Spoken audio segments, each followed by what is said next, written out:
नमस्कार, city news Bareilly में आपका स्वागत है। मैं अंश माथुर। आइए डालते नजर आज के समाचारों पर। नवरात्रि के दूसरे दिन मंदिरों में हुई पूजा अर्चना व माता रानी के छंद। नवरात्रि के दूसरे दिन शहर के मंदिरों में मां की पूजा अर्चना की गई। साथ ही महिला भक्तों द्वारा मंदिरों में माता के छंद आदि गाए गए। दुबेशनाथ मंदिर में बने मां के दरबार में भक्तों ने पूजा अर्चना कर मां की आरती उतारी। वहीं 84 घंटा मंदिर में महिला भक्तों द्वारा छंद गाए गए।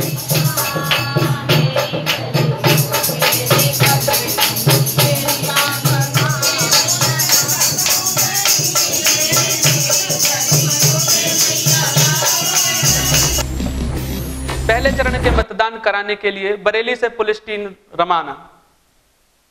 2019 लोकसभा चुनाव को निष्पक्ष कराने के लिए चुनाव आयोग लगातार प्रयास कर रहा है। इसी के चलते प्रथम चरण के मतदान संपन्न कराने के लिए मेरठ और हापुड़ के लिए बरेली पुलिस लाइन से पुलिस टीम की 16 बसें रवाना की गईं, जिसमें मेरठ के लिए 346 पुलिसकर्मी और हापुड़ के लिए 264 पुलिसकर्मी रवाना किए गए हैं। इनके भोजन की व्यवस्था के लिए 8 मैस को भी इनके साथ भेजा जा रहा है। 11 तारीख के चुनाव के बाद 13 और 14 को रामनवमी के जुलूस को देखते हुए सभी पुलिसकर्मियों को 12 तारीख को पुलिस लाइन में आमद दर्ज कराना जरूरी है। इस मामले की जानकारी देते हुए RI हरेंद्र पाल सिंह ने बताया, पहले चरण के लिए मेरठ और हापुड़ 2 जगह के लिए फोर्स रवाना हो चुका है। टोटल 16 बसें रवाना हुई, 16 पार्टियां रवाना हुई हैं। 9 बसें मेरठ के लिए और 6 हापुड़ के लिए। इनके साथ में 8 मैस भेजे गए हैं, रवाना किए गए हैं। सभी को ब्रीफ किया गया है वरिष्ठ पुलिस अधीक्षक महोदय द्वारा तथा SP ट्रैफिक जो नोडल अधिकारी उनके द्वारा ब्रीफ किया गया है। 2019 के लोकसभा चुनाव को लेकर चुनाव प्रेक्षकों ने सभी अधिकारियों के साथ बैठक की। आगामी लोकसभा चुनाव के तीसरे चरण का मतदान बरेली में होना तय है, जिसको लेकर जिला प्रशासन कमर कसे हुए है। रविवार को चुनाव को लेकर सभी विभागों के अधिकारियों के साथ बाहर से आए हुए प्रेक्षकों ने चुनाव को लेकर गहन चर्चा की और सभी का परिचय जाना। साथ ही 23 अप्रैल को होने वाले चुनाव को लेकर महत्वपूर्ण बिंदुओं पर DT वार्गवाए, जिलाधिकारी वीरेंद्र कुमार सिंह, SSP मुनिराज, CDO सत्येंद्र कुमार सहित सभी SDM, ADM, CO व शिक्षा विभाग सहित तमाम विभागों के अधिकारियों ने मौजूद रहकर चर्चा परिचर्चा की। और पिछली 26 फरवरी को पूरा कमीशन लखनऊ में आया था, जिसमें हम और SSP साहब गए थे। चीफ इलेक्शन कमिश्नर साहब और दोनों इलेक्शन कमिश्नर साहबान की मौजूदगी में दिन भर समीक्षा बैठक। रविवार को इस्कॉन संस्था द्वारा आनंद आश्रम में जगन्नाथ जी की पूजा अर्चना कर निकाली गई भव्य शोभा यात्रा। रविवार को इस्कॉन संस्था के पदाधिकारियों द्वारा आनंद आश्रम में भगवान जगन्नाथ की भव्य मूर्ति की स्थापना की गई है। साथ ही वहां आए सैकड़ों भक्तों ने भगवान जगन्नाथ की आरती की। साथ ही भजन कीर्तन का आयोजन किया गया।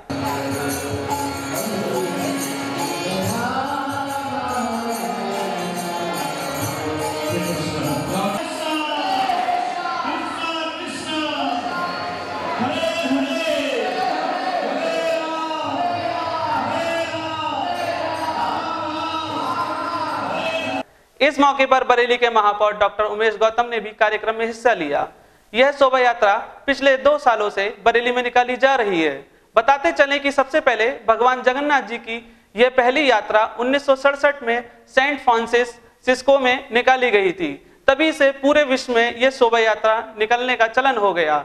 लेकिन भगवान जगन्नाथ मंदिर में यह शोभा यात्रा विधिवत निकलती आ रही है।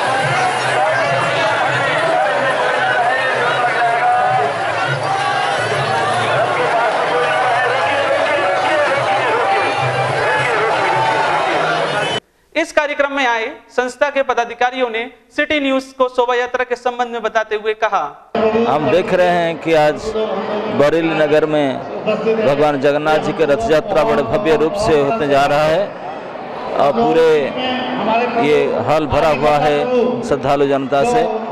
इससे पता चलता है कि बरेली की जनता में भगवत प्रेम है। तो इसी को पोषण करने के लिए ये अंतर्राष्ट्रीय कृष्ण भावनामृत संस्था की तरफ से ये विशेष कार्यक्रम भगवान जगन्नाथ जी की रथ यात्रा आयोजन किया जा रहा है। भगवान श्री जगन्नाथ जी का रथ यात्रा है और अंतर्राष्ट्रीय कृष्ण भावनामृत इस्कॉन के द्वारा इसको आयोजित किया जा रहा है और पूरे विश्व भर में भगवान जगन्नाथ जी का रथ यात्रा निकलता है। जगन्नाथ मतलब जगत के नाथ हैं भगवान जगन्नाथ जी और पूरे विश्व में बड़ा धूमधाम से निकाला जा रहा है। आज के बरेली के शहर में काफ़ी भक्तों ने इतनी सारी भीड़ देख के काफ़ी आनंद हो रहा है और काफ़ी सारे डिग्नेटरीज आए हैं और बहुत खुश हैं कि इस शहर के अंदर जगन्नाथ जी का रथ यात्रा निकलेगा और सारे देशवासियों को सारे बरेली शहर में भगवान जगन्नाथ जी की कृपा प्राप्त होगी। वहीं महापौर डॉक्टर उमेश गौतम ने बताया आज जगन्नाथ यात्रा भगवान जगन्नाथ यात्रा निकल रही है, भगवान जगन्नाथ जी की है और जब भी कभी इस तरह के प्रोग्राम होते हैं तो शहर में एक पॉजिटिव माहौल होता है। सारे लोगों का जो नारा यहाँ गूंज रहा है हरे कृष्णा हरे रामा, उससे पूरे बरेली में एक पवित्र माहौल बना है और मुझे उम्मीद है कि उसका लाभ पूरे बरेली वासियों को होगा। ऐसे ही जगन्नाथ भगवान यहाँ आते रहें और सभी लोगों पर अपनी कृपा बरसाते रहें। इस अवसर पर कार्यक्रम में आए समाज सेवी महेंद्र अग्रवाल ने खुशी जाहिर करते हुए कहा, जी बरेली जो हमारी नाथ नगरी है जिसमें जो जगन्नाथ यात्रा निकल रही है ये हमारा दूसरा दौर है, आज दूसरा साल है। आज ये बहुत ही धूमधाम से निकल रही है, सारे समाज के लोग इसमें जुड़े हुए हैं। इसको हम लोग एक बहुत ही शुभ और अच्छा मानते हैं जिससे भगवान जगन्नाथ जी को हमें और हमारे शहर को बहुत कुछ मिले। सबकी रसोई में 10 रुपए में गरीबों को मिल रहा भरपेट भोजन, बच्चों को मुफ्त। स्टेडियम रोड पर पिछले 8 महीने से शहर के सामाजिक लोग आपस में चंदा कर गरीबों को भोजन की व्यवस्था में लगे हुए हैं। यहाँ गरीब लोगों को 10 रुपए में भरपेट भोजन दिया जा रहा है। साथ ही वहां आने वाले बच्चों को संस्था निःशुल्क भोजन करा रही है। इस मौके पर भोजन कर रहे लोगों ने समाज सेवियों की तारीफ करते हुए कहा, एक तो सही खाना कितने रुपए में मिलता है? 10 रुपए में भर के प्लेट। हाँ, मतलब दोबारा भी ले सकते हैं? नहीं ले लो, मर्जी अपनी, खूब खाओ। ले रहे हैं। कोई बात की रोक टोक नहीं है। तो फ्री मिलता है। पैसे हैं नहीं है तब भी खाना मिलता है, लाइन में लग के मिलता है और प्यार से आइए, प्यार से मिलेगा।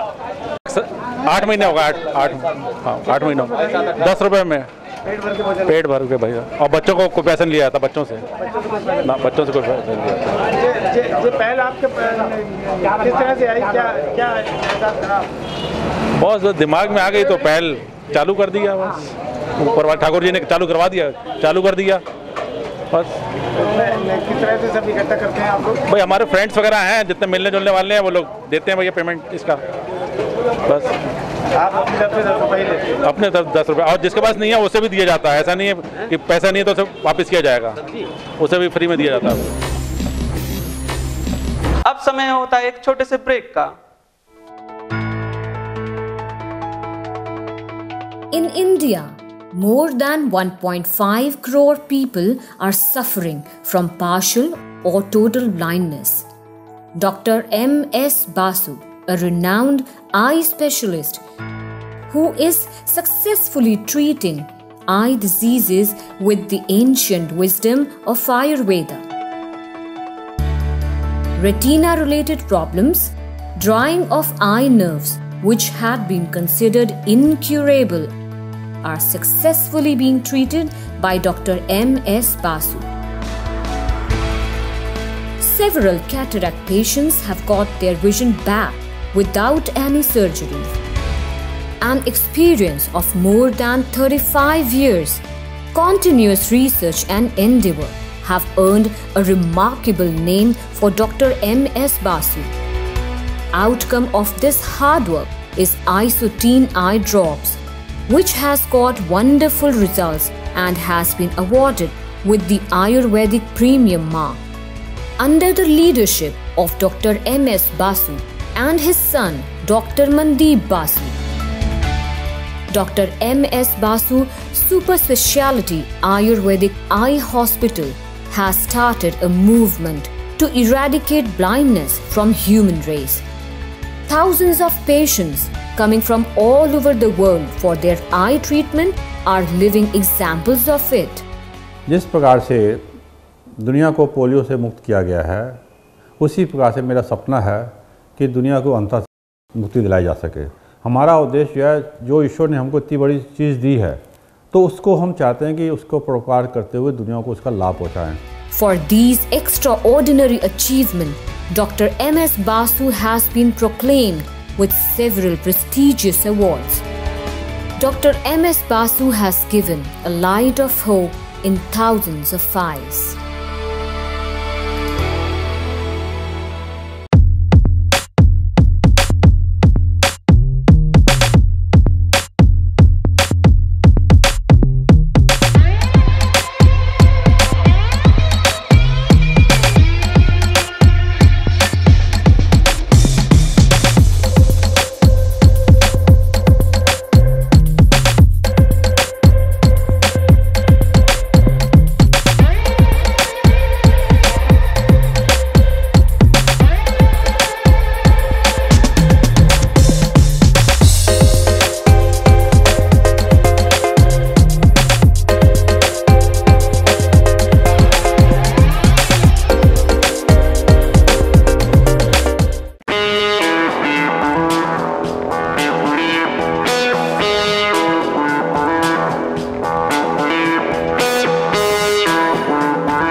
रक्षपाल बहादुर संस्थान समूह की अधिशासी अध्यक्षा श्रीमती वीना माथुर के अथक प्रयास से शिक्षा के क्षेत्र के साथ साथ DR हॉस्पिटल, प्रधानमंत्री जन आरोग्य योजना, आयुष्मान भारत के अंतर्गत पंजीकृत अस्पताल DR अस्पताल में उपलब्ध चिकित्सा विभाग हैं मेडिसिन, जनरल सर्जरी, दूरबीन विधि सर्जरी, स्त्री रोग, बाल रोग, अस्थि रोग, क्रिटिकल केयर, नेत्र रोग, डेंटल सर्जरी, 24 घंटे दवाखाना, 24 घंटे इमरजेंसी, डिजिटल एक्सरे, ECG, सामान्य प्रसव ऑपरेशन द्वारा प्रसव के विशेष पैकेज, पैथोलॉजी। अस्पताल में आधुनिक मशीनों द्वारा विभिन्न जांचें भी की जाती हैं। RBMI कैंपस, बदायूं रोड, बुखारा, कांधरपुर रोड, फरीदपुर बाईपास, बरेली। 24 घंटे आपातकालीन मोबाइल नंबर 8475000844। ब्रेक के बाद आपका स्वागत है।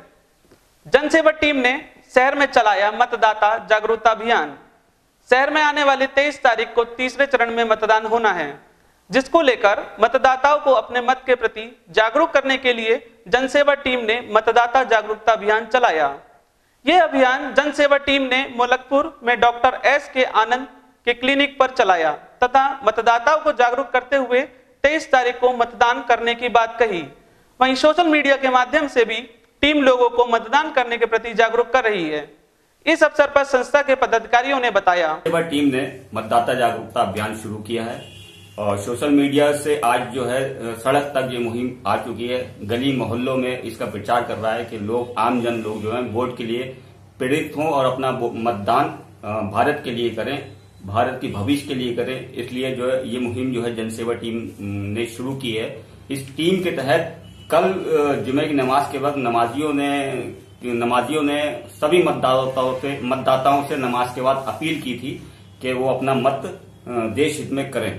तो इसी मुहिम के तहत आज जो है डॉक्टरों ने अपने क्लिनिक पर मरीजों के साथ शेयर किया और लोगों से अपील की कि जमकर इस बार और हर बार मतदान करें। वहीं लोगों ने अपनी बात बताते हुए कहा, जागो भारत, मतदान करो, जागो भारत, मतदान करो, जागो भारत।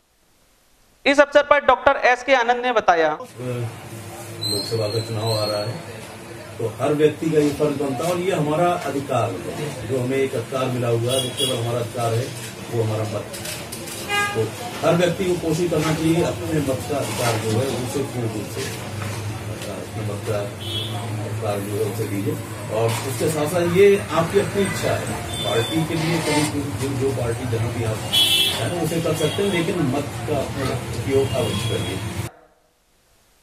कार्यक्रम में नईम, साबरी, सूफी, वसीम मियां, साबरी गुलजार खान आदि का सहयोग रहा।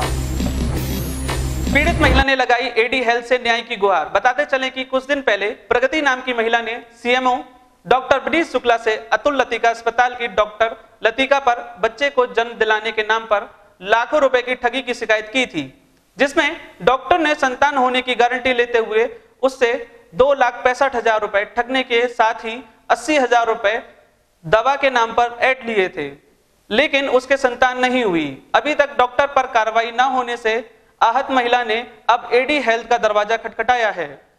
उसने स्वास्थ्य विभाग के अधिकारियों की शिकायत एडी हेल्थ से कराकर न्याय की गुहार लगाई है। इस मामले में पीड़िता ने बताया, सर सीएमओ के हमने 28 को एप्लीकेशन ली थी, तो कोई सुनवाई नहीं हुई, उन्होंने कुछ मतलब किया ही नहीं अभी तक, तो इसलिए एडी साहब के यहाँ पे आना पड़ा। आपने एप्लीकेशन किस बात की दी है, सीएमओ साहब के यहाँ या एडी साहब के यहाँ? सर ये तो लतिका डॉक्टर के यहाँ IVF कराया था, तो उन्होंने जो गलत रिपोर्ट दे दी थी उसकी पॉजिटिव की, लेकिन ऐसा कुछ था ही नहीं। कितना पैसा ले लिया आपसे?